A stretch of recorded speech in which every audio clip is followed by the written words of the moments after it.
Tiene la palabra la diputada Omodeo. Muchas gracias, presidente. Bueno, la verdad es que escuchando las intervenciones de los distintos bloques, pensaba en qué podía aportar, más allá de lo que ya se dijo. Y me parece que lo que puedo aportar, siendo un partido de Tucumán, mi partido es un partido provincial, creo, y es un poco cómo va a afectar la aplicación de esta ley en las distintas jurisdicciones provinciales. Porque, como sabemos, la competencia educativa está sobre todo en cabeza de las provincias. De cada 100 estudiantes, lo que se dijo acá en relación a los datos de la media nacional, es que de cada 100 estudiantes, 13 terminaban la escolaridad en tiempo y forma. Como no sorprende a nadie, en Tucumán, por supuesto, estamos por debajo de la media y 9 de cada 100 terminan en tiempo y forma. En mi provincia es absolutamente normal que el 15% de los días de clases no se dé por feriados nacionales, paros de colectivos, paros docentes, asuetos provinciales, días de desinfección por elecciones u otras excusas. Y según un relevamiento de la propia provincia, de los 1.800 establecimientos educativos que hay en Tucumán, hay 1.000 que tienen alguna necesidad o algún problema en infraestructura.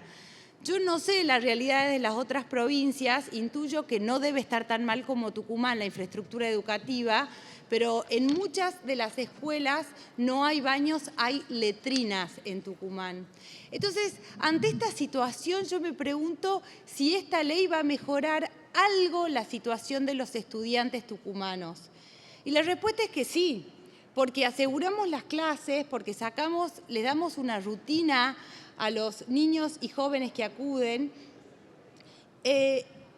pero la respuesta es que es solamente un paso, la mínima. Estamos asegurando la mínima, que es garantizar que haya clases. Después, el tema de la calidad educativa, de la evaluación docente, de si los chicos pueden comprender un texto o no, por supuesto que estamos muy por debajo de la media. Y acá me parece que se ha planteado el debate en un término falaz e inconducente, que es contraponer los derechos de los docentes versus los derechos de los estudiantes. Y el verdadero problema, o el problema más acuciante que vemos en las provincias, es la falta de fondos o la falta de asignación de fondos para la educación, que los gobernadores se tomen en serio la educación como una prioridad. Acá no es docente porque los docentes están pésimamente mal pagados, explotados, sin capacitaciones, muchas veces pagan justos por pecadores porque el buen docente por ahí no llega a la Junta de Calificación Docentes y son puestos a dedos los docentes para el cargo. En Tucumán, además que el sueldo, como en muchos lugares, la mitad del sueldo está en negro porque hay un básico y después del básico se empiezan a agregar otros conceptos. Entonces, por eso nosotros desde Creo planteamos la necesidad de una reforma política profunda en Tucumán, porque se gasta en cualquier disparate, menos en lo que se debería gastar, que es en el sueldo de los docentes, de los policías, de los médicos y en infraestructura escolar. Por eso vemos que los autoconvocados se presentan porque los sindicalistas no los representan. Se gastan millones. Miren, el otro día veía un dato de la gestión Mansur, que es escalofriante, pero se traslada a la gestión de Jaldo, de Alperovich, que gastaba más del doble del presupuesto, gastaba el doble del presupuesto que destinaba a comedores a publicidad oficial. El 4% de los 1.600 billones del presupuesto de la provincia se gasta para hacer política partidaria a través de las cajas negras de las legislaturas. La semana pasada vimos casos escandalosos donde el ministro le mandaba a su hijo, que era intendente, 11.500 millones de fondos en concepto de pacto social para que lo gaste discrecionalmente. Y ahí está el meollo del asunto. Esta ley es importante porque garantiza el mínimo y es lo que podemos hacer desde la competencia que tiene el Congreso de la Nación. Ahora bien, ¿qué están haciendo las provincias? ¿Saben lo que están haciendo las provincias? Gastándose los recursos en cualquier cosa menos en educación, en salud y en seguridad. Está lleno, plagado de gente que no aporta valor en un puesto público. ¿Saben cuánto creció la media del empleo público en los últimos 20 años en Argentina? 69%, en los últimos 20 años 69%. En Tucumán 102%. Creemos que hay 30.000 a 40.000 porque no hay acceso a la información pública solo en la legislatura de Tucumán. Entonces, vamos a seguir insistiendo de una reforma constitucional y una reforma política profunda en Tucumán, donde los recursos se gasten de forma transparente y de manera eficiente.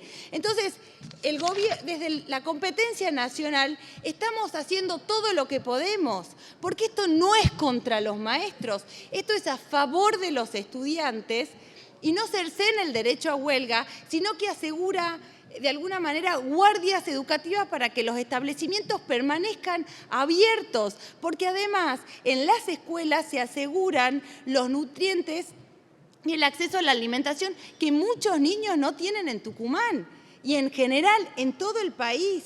Entonces, la verdad es que muchos sindicatos, porque no quiero generalizar, porque en Tucumán nos hemos reunido con docentes autoconvocados que nos han expuesto cómo han sido rehenes de los sindicatos. Esta ley no es en contra de los estudiantes ni en contra de los maestros, es en contra de una clase política y una clase sindical que nos ha mantenido rehenes y que ha hecho negocio y se ha enriquecido personalmente a costa del nivel y de la calidad educativa de los niños y de los jóvenes argentinos.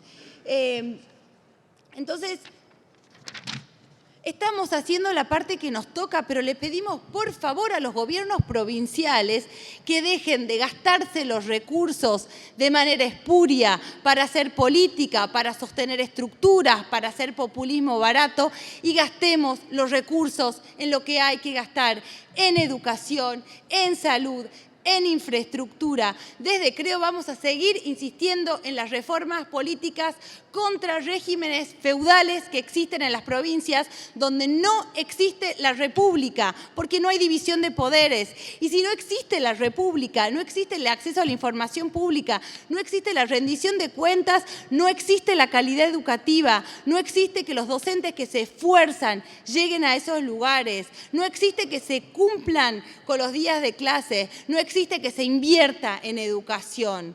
Por eso vamos a acompañar esta ley, pero es solamente una porción pequeña de lo que podemos hacer desde este lugar.